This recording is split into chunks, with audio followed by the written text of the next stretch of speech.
मुहर्रम के अंदर शादी करना, मुहर्रम के अंदर निकाह करना कैसा है? बहुत सी बातें होती हैं। कुछ कहते हैं कि जी नहीं, मुहर्रम के महीने में अगर शादी की जाए तो ये एक नहूसत की, कबात की अलामत है। कुछ लोग कहते हैं कि ये जायज़ ही नहीं है, कुछ लोग कहते हैं जायज़ तो है लेकिन मकरूह है।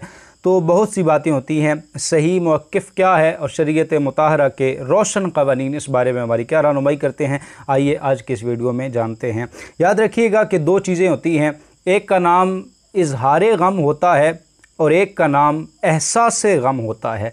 इज़हार गम का मतलब होता है कि इज़हार करना गम का, तो ये हमारे नज़दीक जायज़ नहीं है, क्योंकि सरकार ने फरमाया कि गम होता ही 3 दिन तक है। इससे ज़्यादा गम का इज़हार हमारे नज़दीक जायज़ नहीं है। अगर किसी के मकतबा फ़िक्र में और अगर किसी के जो है वो अक़ायद में ये जायज़ है तो हम उस पर तनकीद नहीं करते, हम उस पर उंगली नहीं उठाते। लेकिन हमारे नज़दीक जो हमारा मौक़िफ़ है वो इज़हार गम जायज़ नहीं है 3 दिन से ज़्यादा। और बाकी जो बात रही एहसास गम की, तो वो हर मुसलमान को होता है, हर बंदा मोमिन को होता है जिसके दिल में हुजूर की अहले बैत का प्यार, मोहब्बत और मवद्दत मौजूद है, उसको एहसास गम ज़रूर होता है। ज़ाहिर है जो करबला में नवासे रसूल सल्लल्लाहु अलैहि वसल्लम के साथ हुआ और जुल्म बर्बरियत की जो दास्तानें रकम हुई, उस पर हर मुसलमान आबदीदा होता है और एहसास गम हर मुसलमान को ही होता है।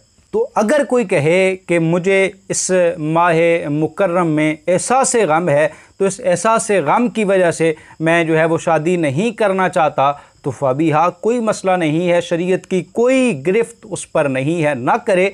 लेकिन अगर कोई करता है तो ये भी नाजायज़ नहीं है, शादी हो सकती है और की जा सकती है, कोई इसमें मसला नहीं है। बाज़ लोग कहते हैं कि जी अगर माह मुहर्रम में शादी की जाए तो ये इसमें बड़ी नहूसत होती है और बड़ी कबाहत होती है।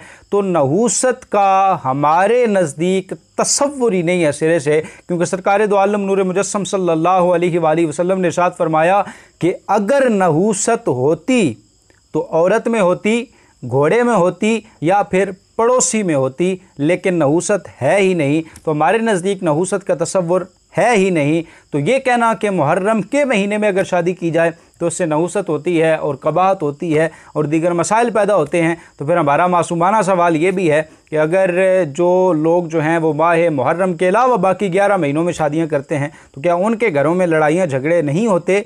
अगर होते हैं तो फिर क्या आप उन तमाम महीनों को ये इल्ज़ाम देंगे कि इस महीने के अंदर शादी हुई है तब इसमें नहूसत है, तब इसमें कबाहत है? तो ऐसा नहीं है। किसी महीने के साथ नहूसत को जो है वो जोड़ देना ये दुरुस्त बात नहीं है, क्योंकि हमारे नज़दीक नहूसत का तसव्वुर ही नहीं। खालिक़ कायनात हमें समझने की तौफ़ीक़ इरज़ा फ़रमाए। वस्सलामु अलैकुम वरहमतुल्लाहि वबरकातुहू।